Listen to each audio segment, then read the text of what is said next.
మీనా అయితే రోహిణి మాట్లాడిన మాటలు, నువ్వు ఈ విధంగా డబ్బు తీసుకునే పని అయితే అప్పుడు మనోజ్ బట్టలకు కూడా ఎంతో చెప్తే నేను ఇచ్చేసేదాన్ని కదా, అందుకని డబ్బులు ఇచ్చిందని శృతి బట్టలు ఒకటే ఉతుకుతున్నావా అని అవన్నీ గుర్తు తెచ్చుకొని బాధపడుతూ ఉంటుంది.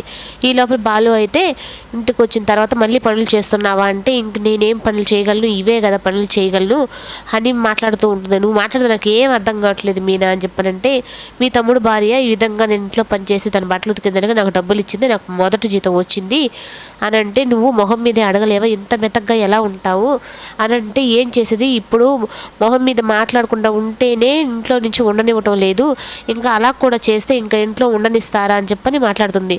నేను మీతో చెప్పింది నా బాధను పంచుకోవడానికే కానీ మళ్ళీ వెళ్ళి మీరు గొడవ పెట్టుకోవడం కాదు.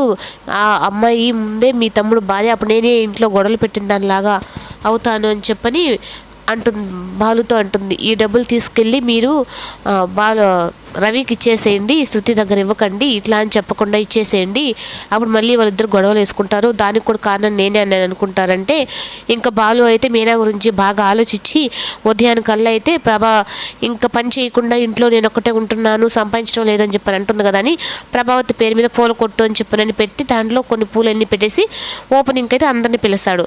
ఇప్పుడు ఇంకా ఓపెనింగ్కి అందరిని పిలిచిన తర్వాత శృతి చేత ఇది చేపించాలని చెప్పనని శృతిని కూడా పిలిచి రిబ్బన్ కటింగ్కి చేపిస్తారు. అప్పుడు ఇంకా శృతి కూడా అయితే చాలా సంతోషపడుతుంది, నన్ను రిబ్బన్ కటింగ్కి పిలిచారు అని చెప్పని. ఇంకా రిబ్బన్ కటింగ్ చేసిన తర్వాత మనం తిరిగి గిఫ్ట్ ఇవ్వాలి కదా మీనా అని చెప్పని ఇచ్చిన 2000 ఎత్తి ఆ కవర్లో ఇచ్చి అప్పుడు ప్రభావతి ముందు శృతికి ఇస్తారు.